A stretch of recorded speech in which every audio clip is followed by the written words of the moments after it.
परमात्मने नमः।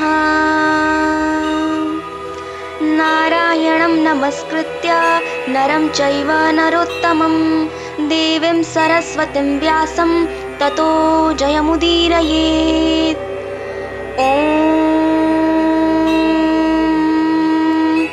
अथ सकलसौभाग्यदायकं श्रीविष्णुसहस्रनाम स्तोत्रम्।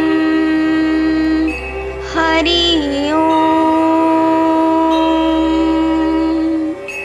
शुक्लाम्बरधरं विष्णुं शशिवर्णं चतुर्भुजं प्रसन्नवदनं ध्यायेत् सर्वविघ्नोपशान्तये।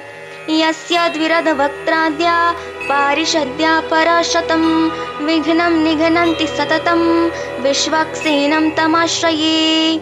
व्यासं वसिष्ठनप्तारं शक्ते पौत्रमकल्मषं पराशरात्मजं वन्दे शुकतातं तपोनिधिं। व्यासाय विष्णुरूपाय व्यासरूपाय विष्णवे नमो वे ब्रह्मनिधये वासिष्ठाय नमो नमः। अविकाराय शुद्धाय नित्याय परमात्मने सदैकरूपरूपाय विष्णवे सर्वजिष्णवे। यस्य स्मरणमात्रेण जन्मसंसारबन्धनात् विमुच्यते नमस्तस्मै विष्णवे प्रभविष्णवे। ॐ नमो विष्णवे प्रभविष्णवे। श्रीवैशम्पायन उवाच। श्रुत्वा धर्मानुशेषेण पावनानि च सर्वशः युधिष्ठिरः शान्तनवं पुनरेवाभिभाषत। युधिष्ठिर उवाच। किमेकं दैवतं लोके किं वाप्येकं परायणं स्तुवन्तः कनकमर्चन्तः प्राप्नुयुर्मानवा शुभम्। को धर्म सर्वधर्माणां भवतः परमो मतः किञ्जपन्मुच्यते जन्तुर्जन्म संसारबन्धनात्। भीष्म उवाच। जगत्प्रभुं देवदेवमनन्तं पुरुषोत्तमं स्तुवन्नाम सहस्रेण पुरुषः सततोत्थितः तमेव चार्चयन् नित्यं भक्त्या पुरुषमव्ययम्। ध्यायन् स्तुवन् नमस्यञ्च यजमानस्तमेव च अनादिनिधनं विष्णुं सर्वलोकमहेश्वरं लोकाध्यक्षं स्तुवन् नित्यं सर्वदुःखातिको भवेत्। ब्रह्मण्यं सर्वधर्मज्ञं लोकानां कीर्तिवर्धनं लोकनाथं महद्भूतं सर्वभूतभवोद्भवम्। एष मे सर्वधर्माणां धर्मोऽधिकतमो मतः यद्भक्त्या पुण्डरीकाक्षं स्तवैरर्चेर्नरः सदा।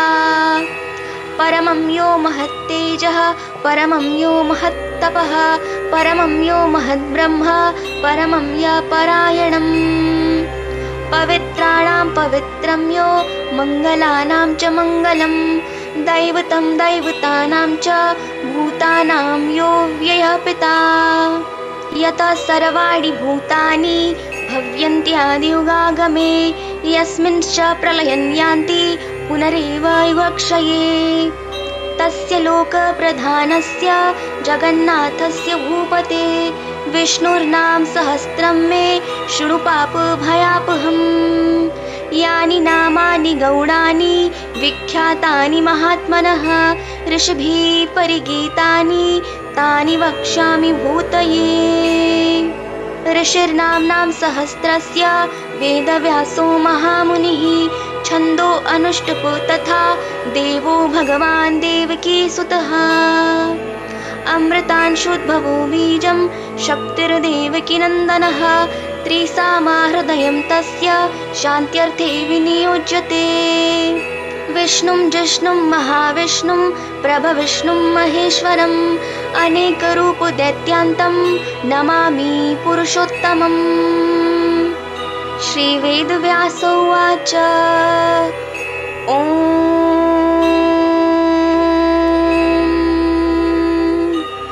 अस्य श्रीविष्णुर्दिव्यसहस्रनाम स्तोत्रमहामन्त्रस्य श्रीवेदव्यासो भगवान् ऋषिः अनुष्टुप् छन्दः श्रीमहाविष्णु परमात्मा श्रीमन्नारायणो देवता अमृतांशुद्भवो भानुरेति बीजं देवकी नन्दनः स्रष्टेति शक्तिः उद्भवः शोभनो देव इति परमो मन्त्रः शङ्खभृन्नन्दकी चक्रीति कीलकम् शारङ्गधन्वा गदाधर इत्यस्त्रं रथाङ्गपाणिरक्षोभ्य इति नेत्रम् त्रिसामा सामगा सामेति कवचम् आनन्दनं परब्रह्मेति योनिः ऋतु सुदर्शना काल इति दिग्बन्धः श्रीविश्वरूप इति ध्यानम् श्रीमहाविष्णु प्रीत्यर्थे सहस्रनाम स्तोत्रपाठे विनियोगः अथ ध्यानम् क्षीरोदन्वत्प्रदेशे शुचिमणिविलसत् सैकते मौक्तिकानां माला क्लिप्तासनस्थ स्फटिकमणिनिभैर्मौक्तिकैर्मण्डिताङ्गः शुभ्रैरभ्रैर्दभ्रैरुपरि विचितैर्मुक्तपीयूषवर्षयैर् आनन्दीन पुनीयादरनिलिन गदा शङ्खपाणिर्मुकुन्दः भूपादो यस्य नाभिर्यदसुरनीलश्चन्द्रसूर्यो च नेत्रे कर्णावाशा क्षीरोद्युर्मुखमपि दहनो यस्य वास्तेयमब्धि अन्तस्थं यस्य विश्वं सुरनरखगो भोगी गन्धर्वदैत्ये चित्रं रं रम्यते तम त्रिभुवनवपुषं विष्णुमीशं नमामि। ॐ नमो भगवते वासुदेवाय। ॐ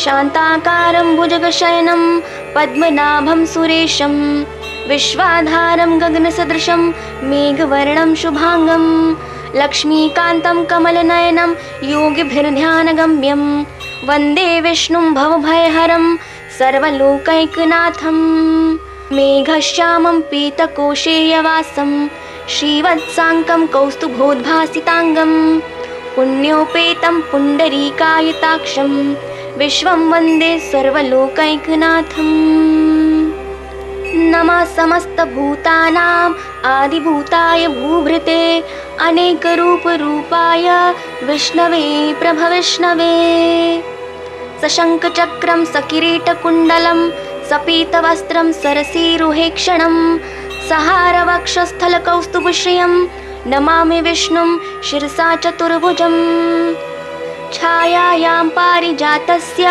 हेमसिंहासनोपरि आसीनमब्बुदश्याम मायताक्षमलङ्कृतं चन्द्राननं चतुर्बाहुं श्रीवत्साङ्कितवक्षसं रुक्मिणी सत्यभामाभ्यां सहितं कृष्णमाश्रये।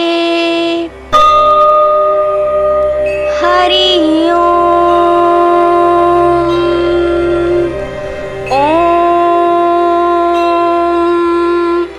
विश्वं विष्णुर्वषट्कारो भूतभव्य भवत्प्रभुः भूतकृद्भूतभृद्भावो भूतात्मा भूतभावनः भूतात्मा परमात्मा च मुक्तानां परमागतिः अव्ययः पुरुषः साक्षी क्षेत्रज्ञोऽक्षर एव च योगो योगविदां नेता प्रधानः पुरुषेश्वरः नारसिंहः वपु श्रीमान् केशवः पुरुषोत्तमः सर्व शिवस्थाणुर्भूतादिर्निधिरव्ययः सम्भवो भावनो भर्ता प्रभव प्रभुरीश्वरः स्वयंभू शम्भुरादित्यः पुष्कराक्षो महास्वनः अनादिनिधनो धाता विधाता धातुरुत्तमः अप्रमेयो हि श्रीकेशः पद्मनाभोऽमरप्रभुः विश्वकर्मा मनुस्त्वष्टा स्तविष्ठस्तविरो ध्रुवः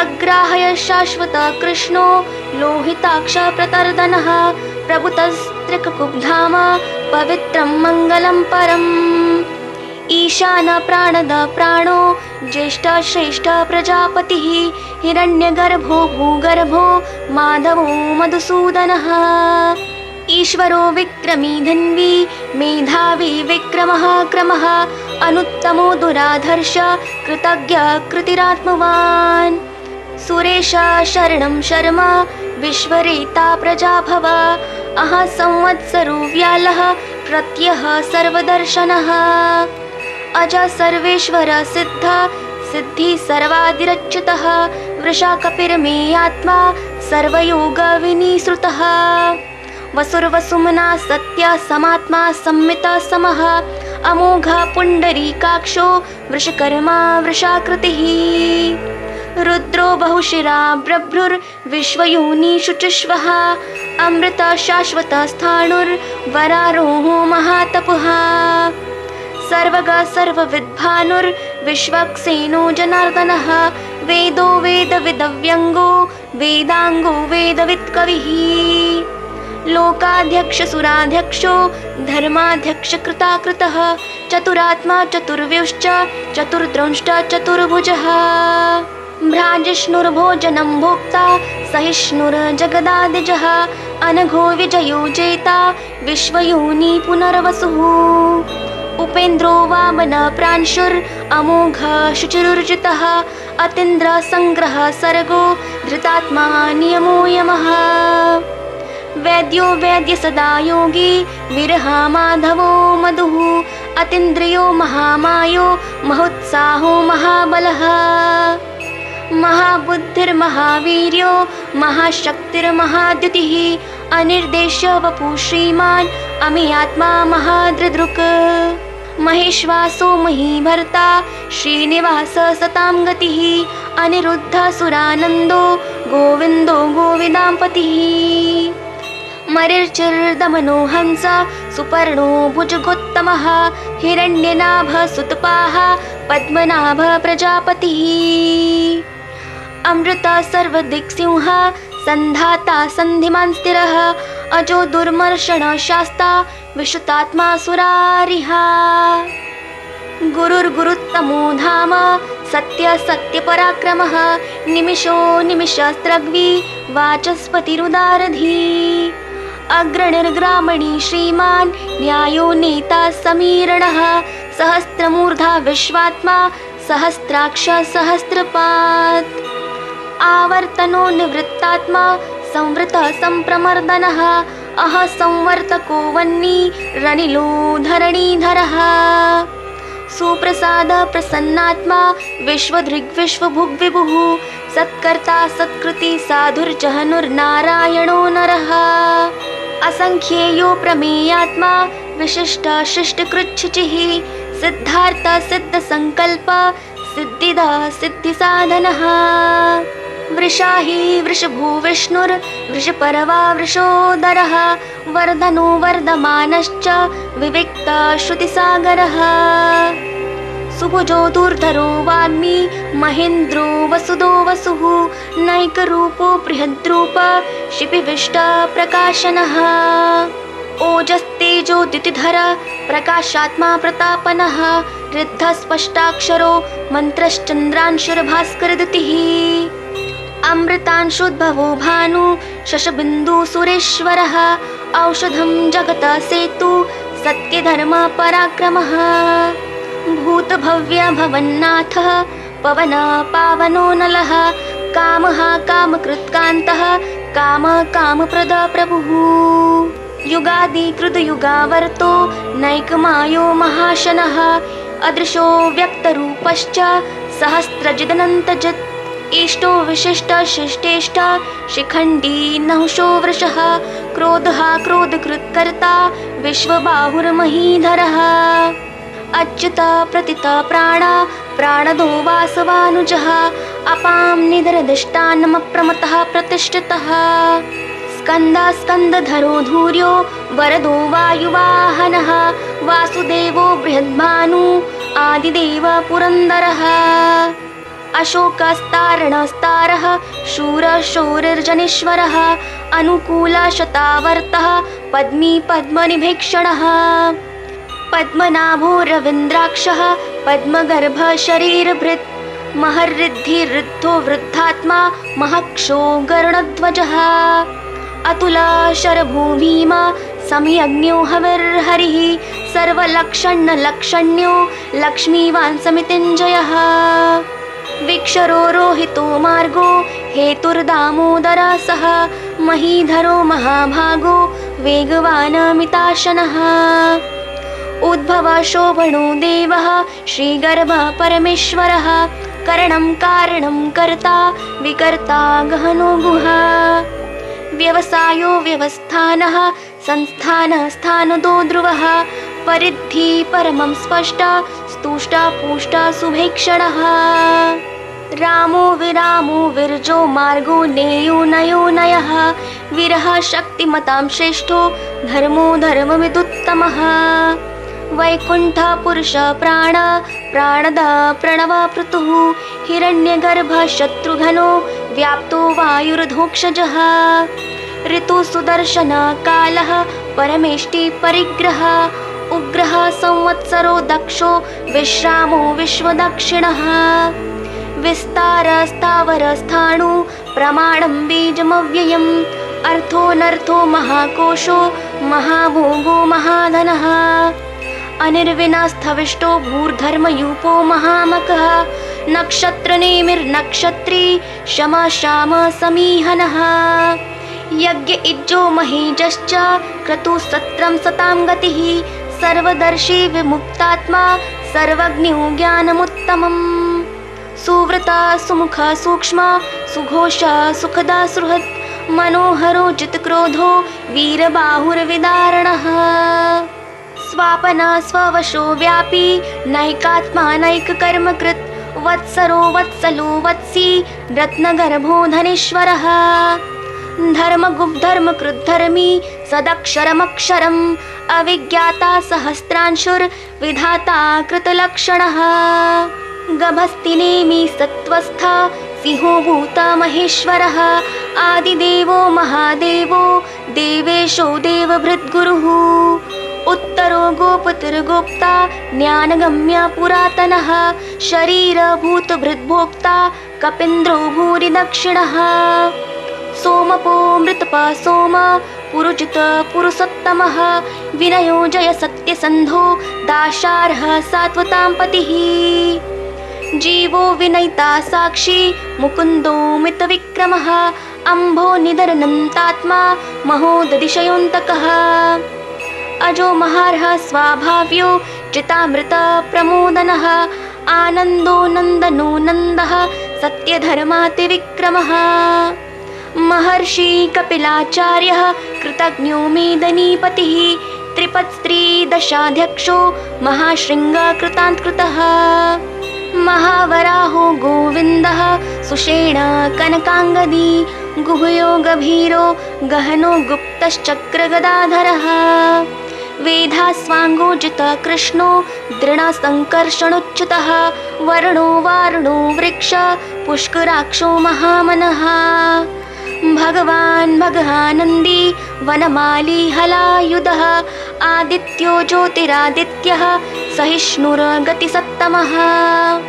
सुधन्वाखण्डपरशुर्दारुणो द्रविणप्रदः दिविक्स्पृक् सर्वदिग्व्यासो वाचस्पतिरयो निजः त्रिसामा सामग साम निर्वाणं भेषजं भिषक सन्न्यासकृच्छं शान्तो निष्ठा शान्तिपरायणम् शुभांग शान्तिदस्त्रष्टा कुमुदा कुवलेशयः गोहितो गोपतिर्गोप्ता वृषभाक्षो विषप्रियः अनिवर्ति निवृत्तात्मा संक्षेप्ता क्षेमकृच्छिवः श्रीवत्सवक्षा श्रीवास श्रीपति श्रीमतांवरः श्रीदा श्रीशा श्रीनिवास श्रीनिधि श्रीविभावनः श्रीधरा श्रीकरा श्रेया श्रीमाल्लोकत्रयाशयः स्वक्षस्वङ्गाशतानन्दो नन्दिर्ज्योतिर्गणेश्वरः विजितात्मा विधेयात्मा सत्कृतिछन्न संशयः उदीर्णः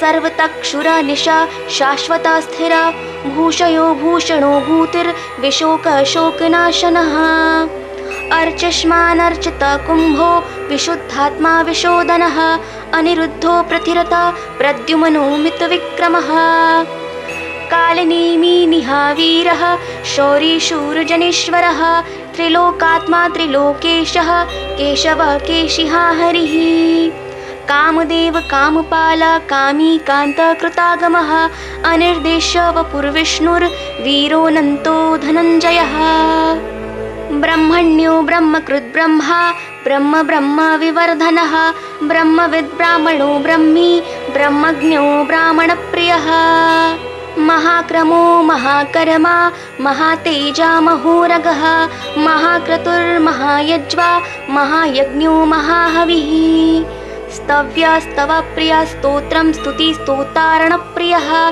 पूर्णपूर्यता पुण्य पूर्णकीर्तिरनामयः मनोजवस्तीर्थकरो वसुरेता वसुप्रदा वसुप्रदो वासुदेवो वसुर्वसुमनाहविः सद्गति सत्कृति सत्ता सद्भूति सत्परायणः शूरसेनो यतुश्रेष्ठः सन्निवास सुयामुनः भूतावासो वासुदेव सर्वासु निलयो नलः दर्पः दर्पदो दृप्तो दुर्धरोऽथा पराजितः विश्वमूर्तिर्महामूर्तिर्दीप्तमूर्तिर्मूर्तिमान् अनेकमूर्तिरव्यक्तः शतमूर्तिशताननः एको नैक सवक किं यत्तत्पदमनुत्तमं लोकबन्धुर्लोकनाथो माधवो भक्तवत्सलः सुवर्णवर्णो हेमाङ्गो वराङ्गश्चङ्गनाङ्गदी विरहा विषमशून्यो घृताशीलचलश्चलः अमानी मानदो मान्यो लोकस्वामी त्रिलोकधृक् सुमेधा मेधजो धन्यः सत्यमेधाधराधरः तेजो वृषोद्युतिधर सर्वशस्त्रवृतांबरः प्रग्रहो निग्रहो व्यग्रो नैकशङ्गो गदाग्रजः चतुर्मूर्तिश्चतुर्बाहुश्चतुर्व्यूहश्चतुर्गतिः चतुरात्मा चतुर्भावश्चतुर्वेदवितेकपात् समावर्तो निवृत्तात्मा दुर्जयो दुरतिक्रमः दुर्लभो दुर्गमो दुर्गो दुरावासो दुरारिः शुभांगो लोकसारंगः सुतन्तु सन्तु वर्धनः इन्द्रकर्मा महाकर्मा कृतकर्मा कृतागमः उद्भव सुन्दर सुन्दो रत्ननाभ सुलोचनः अर्को वाजसन शृङ्गी जयन्त सर्वविजयी सुवर्णबिन्दुरक्षोभ्यः सर्ववागीश्वरेश्वरः महारदो महागर्तो महाभूतो महानिधिः कुमुदा कुन्दर कुन्दः पर्जन्य पावनो निलः अमृताशो मृतवपु सर्वज्ञ सर्वतोमुखः सुलभा सुवृता सिद्धा शत्रुजिच्छत्रुतापनः निग्रोधोदुम्बरो श्वस्तचाणुरान्द्र निषूदनः सहस्रार्ची सप्तजिह्वा सप्तेधा सप्तवाहनः अमूर्तिर्गगनो चिन्त्यो भयकृद् भयनाशनः अणुर्बृहत्कृशस्थूलो गुणभृन्निर्गुणो महान् अधृत स्वधृत स्वास्य प्राग्वंशो वंशवर्धनः भारभृत्कथितो योगी योगीशः सर्वकामदः आश्रमश्रमणं श्यामः सुपर्णो वायुवाहनः धनुर्धरो धनुर्वेदो दण्डो दम्यता दमः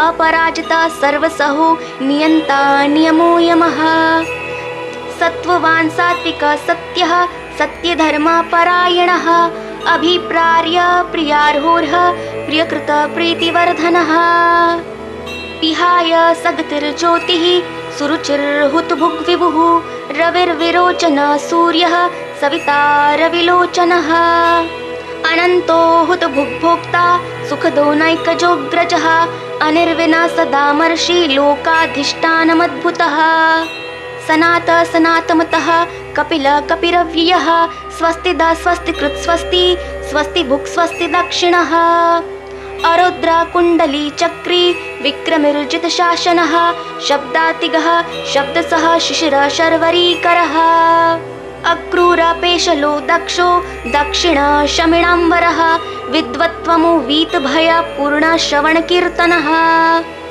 उत्तारणो दुष्कृतिः पुण्यो दुःस्वप्ननाशनः विरहारक्षण सन्तो जीवन पर्यवस्थितः अनन्तरूपो अनन्तशिर्जितमन्युर्भयापः चतुरश्रो गभीरात्मा विदिशो व्यादिशो दिशः अनादिर्भूर्भुवो लक्ष्मीः सुवीरो रुचिराङ्गदः जननो जन्म जन्मादिर्भीमो भीमपराक्रमः आधार निलयो धाता पुष्पहास प्रजागरः ऊर्ध्वगा सप्तथाचारः प्राणदा प्रणवापणः प्रमाणं प्राणनिलया प्राणभृत् प्राणजीवनः तत्त्वं तत्त्वविदेकात्मा जन्ममृत्युजरातिगः भूर्भुवस्वस्तरुस्तारः सविता प्रपितामहः यज्ञो यज्ञपतिर्यज्वा यज्ञाङ्गो यज्ञवाहनः यज्ञभृद् यज्ञकृद् यज्ञी यज्ञभुग्यज्ञसाधनः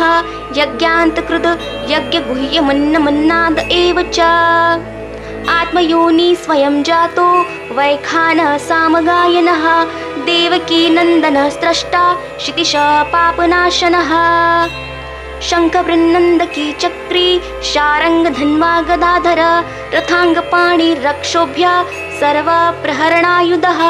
सर्वप्रहरणायुधः ॐ नमः इति वनमाली गदी शारङ्गी शङ्खी चक्री च नन्दकी श्रीमान्नारायणो विष्णुर्वासुदेवोऽभिरक्षतु वनमाली गदी शारङ्गी शङ्खी चक्री च नन्दकी श्रीमान्नारायणो विष्णुर्वासुदेवोऽभिरक्षतु वनमाली गदी शारङ्गी शङ्खी चक्री च नन्दकी श्रीमान्नारायणो विष्णुर्वासुदेवोऽभिरक्षतु श्रीवासुदेवोऽभिरक्षतु ॐ नमः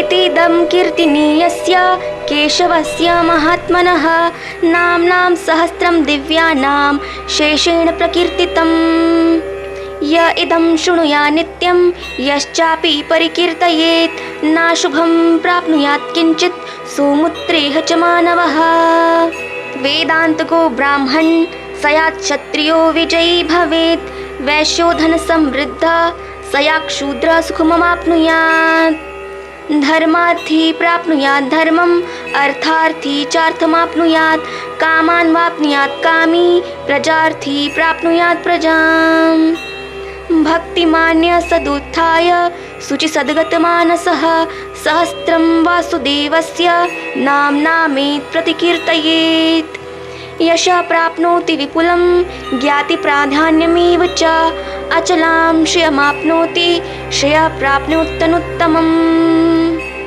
न भयं क्वचिदाप्नोति वीर्यं तेजश्च विन्दति भवत्यरोगो द्वितीमान् बलरूपगुणान्वितः रोगार्तो मुच्यते रोगात् बद्धो मुच्येत बन्धनात् भयान् मुच्येत भीतस्तु मुच्येतापन्नापदः दुर्गान्यतितरत्याशु पुरुषः पुरुषोत्तमं स्तुवन्नाम सहस्रेण नित्यं भक्तिसमन्वितः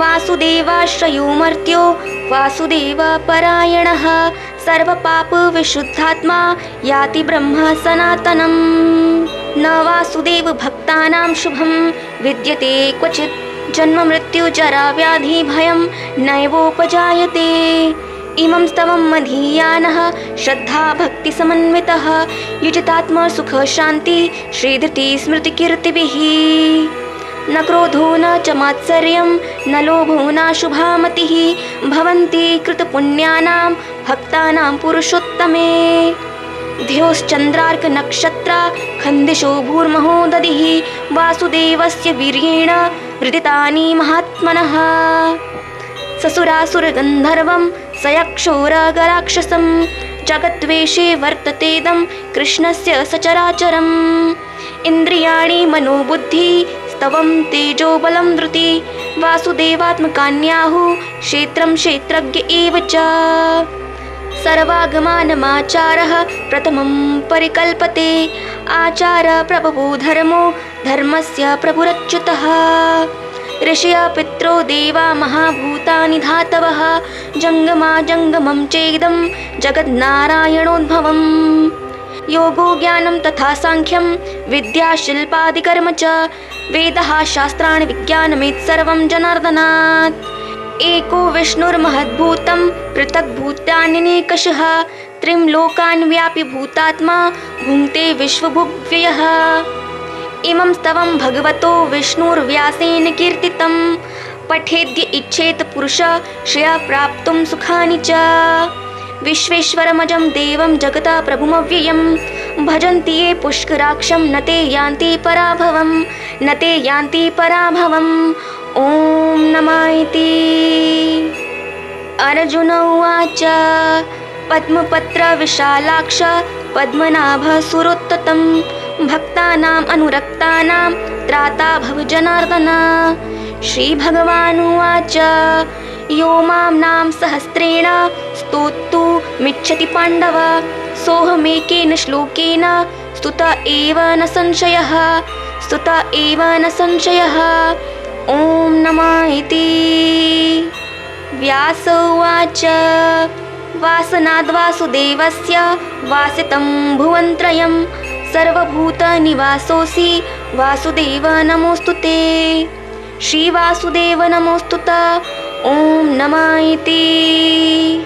पार्वती उवाच केनोपायेन लघुना विष्णुर्नाम सहस्रकं पठ्यते पण्डितिर्नित्यं श्रोतुमिच्छाम्यहं प्रभो। ईश्वर उवाच श्रीराम राम रामेति रमे रामे मनोरमे सहस्रनाम तत्तुल्यं राम नाम वरानने। श्रीराम राम रामेति रमे रामे मनोरमे सहस्रनाम तत्तुल्यं राम नाम वरानने। श्रीराम राम रामेति रमे रामे मनोरमे सहस्रनाम तत्तुल्यं राम नाम वरानने। श्रीराम नाम वरानन ॐ नमः इति। ब्रह्मोवाच नमोस्तवन्ताय सहस्रमूर्तये सहस्रपादाक्षि शिरोरुबाहवे सहस्रनाम्ने पुरुषाय शाश्वते सहस्रकोटियुगधारिणे नमः सहस्रकोटियुगधारिणे नमः ॐ नमः इति। ॐ तत्सदिति श्रीमहाभारते शतसाहस्र्यां संहितायां वैयासिक्यामानुशासनिके पर्वणि भीष्मयुधिष्ठिरसंवादे श्रीविष्णुर्दिव्यसहस्रनाम स्तोत्रम्। यत्र योगेश्वर कृष्णो यत्र पार्थो धनुर्धर तत्र श्रीविर्जयो भूतिर्ध्रुवा नीतिर्मतिर्मम। श्रीभगवानुवाच अन्याश्चिन्तयन्तो मां ये जना पर्युपासते तेषां नित्याभियुक्तानां योगक्षेमं वहाम्यहम्। परित्राणाय साधूनां विनाशाय च दुष्कृतां धर्मसंस्थापनार्थाय सम्भवामि युगे युगे। आर्ता विषण्णा शिथिलाश्च भीता घोरेषु च व्याधिषु वर्तमानः संकीर्त्य नारायणशब्दमात्रं विमुक्तदुःखा सुखिनो भवन्ति। कायेन वाचा मनसेन्द्रियैर्वा बुद्ध्यात्मना वा प्रकृतिस्वभावात् करोमि यत्तद् सकलं परस्मै नारायणायेति समर्पयामि। इति श्रीविष्णुर्दिव्यसहस्रनाम स्तोत्रं सम्पूर्णम्। ॐ तत्सत्।